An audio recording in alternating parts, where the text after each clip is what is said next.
Covering the islands of the Bahamas, ZNS Network presents The Bahamas Tonight.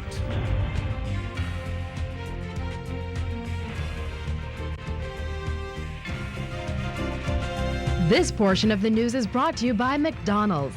McDonald's, I'm loving it. Good evening and welcome to the Bahamas Tonight, the National Report. I'm Keishla Adderley. Thanks for joining us.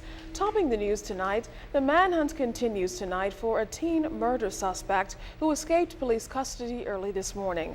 17-year-old Michael DeFriend was being treated at the male surgical ward at the Princess Margaret Hospital when somehow he escaped around 3:30 this morning. Tonight, police say there are no significant leads, but that they believe DeFriend is still in New Providence. Now, DeFriend is a suspect in the murder of a 22-year-old man stabbed to death Monday night in Union Village. I spoke with Assistant Commissioner of Police Hewlin Hanna just a short time ago. He told us it's believed it was injuries DeFriend sustained in an altercation with the deceased which led to his hospitalization. He was being held in the male surgical of the Princess Margaret Hospital. He had sustained some injury after he was involved in an altercation, and we had arrested him at the hospital for suspicion in the homicide of a youngster that happened most recently. Now, this is the second time in as many months that a person in police custody has managed to escape. And I know that after the last escape, the commissioner made it a point to ensure that at least 2 officers were guarding any suspect or any person in police custody. Was that the case under these circumstances? Yes, and this is most unfortunate because as the commissioner had committed to the Bahamian public and to our colleagues at the Princess Margaret Hospital, the commissioner took every step to ensure that, and he gave the instructions that we had added manpower at the hospital. And so if you went or if you go to A&E, you would find there are officers in that area. We have on those wards, we have additional officers who are watching persons who are in custody. More specifically, in this case, the person who escaped at 3:30 this morning was being guarded at the time by 2 officers. Hence the concern, and hence the reason why the commissioner has directed an assistant commissioner to look into this matter, because we need to know why this person escaped, if he was being guarded, or if there were 2 persons, and not if, but since there were 2 persons who were assigned to that area. And hopefully we can get to the bottom of this, and wherever the chips fall, and if there are consequences to be had, then those things will happen. Mr. Hanna, members of the public may find it hard to wrap their minds around how a 17-year-old at that could have escaped when 2 officers were guarding that person. Do you have any idea what the circumstances may have been? Did he go to a restroom? Was he, taken away into some other area? Any information you can give us about how he may have pulled this off? At this point, we are unable to say conclusively.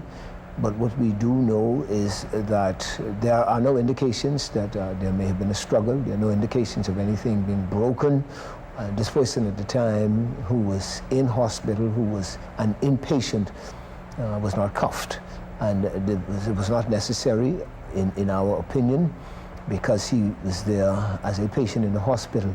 And we do not know what those circumstances are. But I want to assure the Bahamian public that someone has to answer for it, because at the end of the day, there is little or no consolation to the Bahamian public if we put people in the hospital to watch persons who are high-value prisoners or suspects, and then they just are able to waltz their way out of hospital. And this has caused us to look again at what we have at the hospital, and if we need to look at infrastructure, then in concert with PHA, we will do that. If we need to look at who we put at these facilities, we will do that. And if it is discovered that officers did not do due diligence, that is, follow proper training and proper procedures, then if they have to face the consequences, I want to make it emphatic, they will face those consequences. And finally, what's happening with those officers now? Well, again, they're working with us because we've been questioning them and thoroughly, because we want to know. We need to know, because this is not just merely the interests of the Commissioner of Police's executive management team and the rest of the force, but this is a nationwide problem, because the PHA, Princess Margaret Hospital, is a national institution, and persons who are in the hospital for medical care, whether they are patients or whether persons who are transient, they are in transit, they need to know that they can be in there and that they have no need for fear. And so we have to get to the bottom of this. Now, this case is a priority for police. Assistant Commissioner of Police Leon Bethel is leading the investigation. Now, police have not issued a photograph of DeFriend, and though he's wanted by police, he has been named, they say, because he's a minor, they're duty-bound to protect his identity. Police want to question this man on suspicion of burglary, armed robbery, and rape. Police have issued an all-points bulletin for the arrest of Oscar Ingram of Price Street, Nassau Village. Ingram stands 5 feet 9 inches tall and is of dark brown complexion and slim build. If you know where 27-year-old Oscar Ingram may be, you're asked to contact police. Despite the current financial challenges, the government has signed an agreement for public servants, which will mean in addition to their base salaries.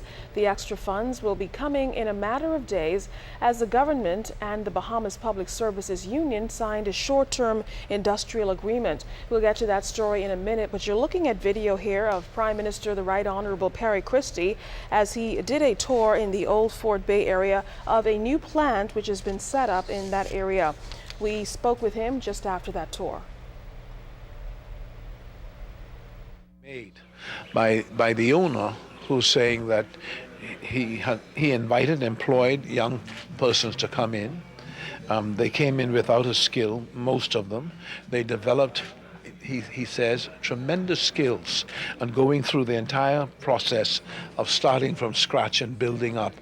And the finished result speaks for itself, that Bahamians are involved in finishing a product that can compete with products from North America, ordinarily that we import for homes in the Bahamas. They're producing here.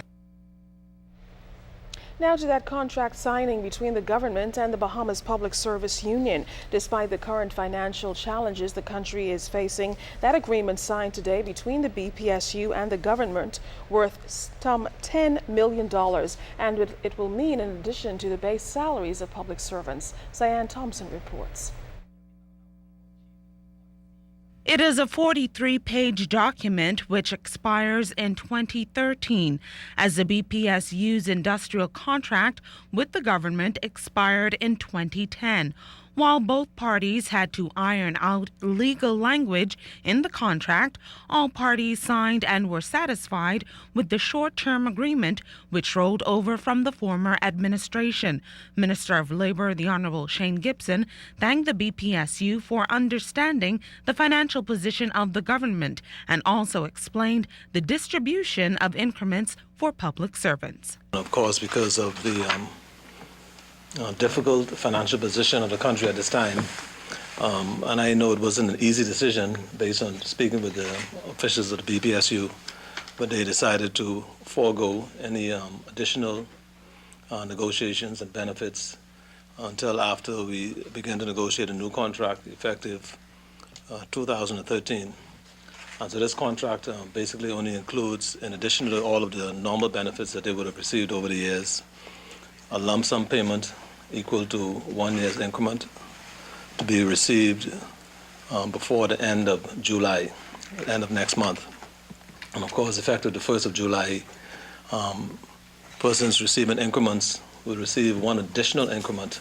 Meantime, Minister of State for Finance, the Honorable Michael Halkitis, assured executives of the BPSU that the Christie administration is a union-friendly government. We view the relationship between the Bahamas Public Services Union and the government of the Bahamas as a partnership, and we will work very hard to make sure that we, over the next few years, we put the country in the sort of fiscal position where we can, where you can look forward to increased benefits for your members, and we need the membership of the Bahamas Public Services Union to assist us in that endeavor. President of the BPSU, John Pinder, is pleased that the government sees unions as partners and not enemies.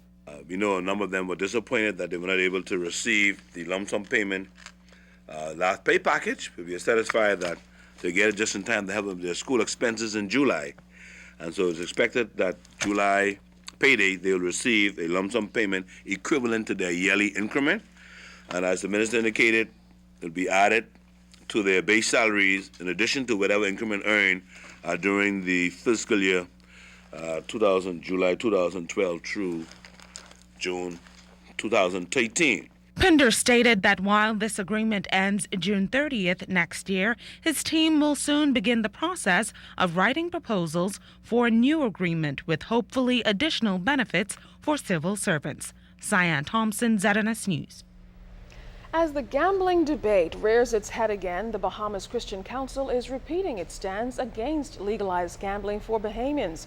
As the government vows to put the issue to a referendum before year's end, Christian Council President Ranford Patterson says he's presented the council's position to government. We've met with the Prime Minister since he came into office, and we state our position. He stated his position, and we'll do what we have to do. Our job is to protect the people of the country. That's our job. Our job is to protect those who cannot protect themselves. And we feel strongly that we have a responsibility to stand up against this because of what we have seen already happening in our country.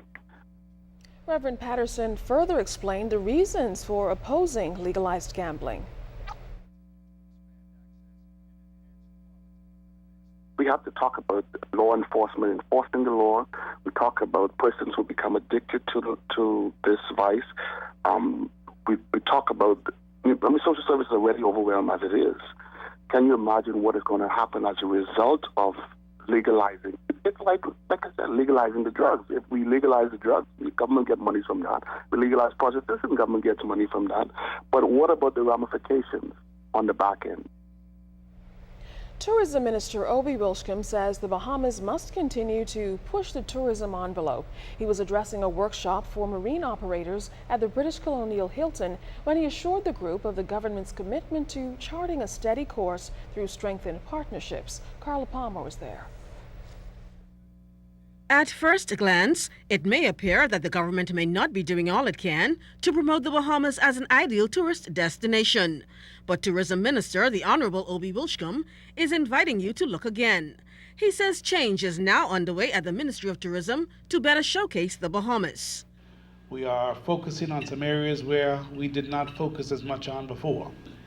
And we are ridding ourselves of some of the areas where we believe that we have overemphasized and it has not given us a good return on our investment. Minister Wilshcombe revealed that a considerable amount of tourism's $85 million budget this year will focus on promotions, with more attention placed on enhancing the product.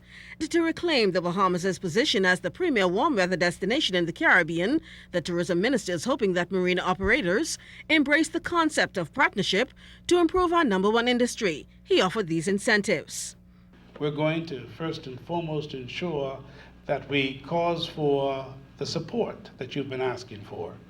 You've been asking for matching numbers of your marketing dollars.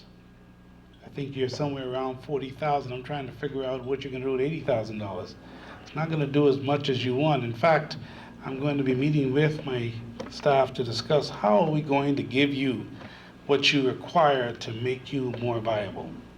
How are we going to ensure that the world knows who you are and where you are? Because the truth is, we're still the best kept secret. Many of our places are in the world, still the best kept secret.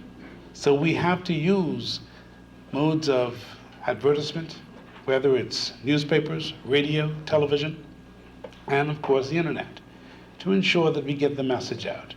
The minister also addressed the issue of multi-million-dollar vessels allegedly being stolen from marinas here. We have a difficulty with that. We know the police have been trying to do all that they possibly can. But we also understand that it's a serious crime. We're talking about millions of dollars worth of boats and being stolen. But yet the fine is only up to around $500 if you're caught. There's something wrong with that, and we're going to cause for the Attorney General's office to understand our deep concern and move with haste to try to fix that. Last year, 157,000 vessels landed in the Bahamas. Minister Wiltshire anticipates doubling that number to increase tourism revenue. Carla Palmer, ZNS News. Stay tuned. There's more news after the break.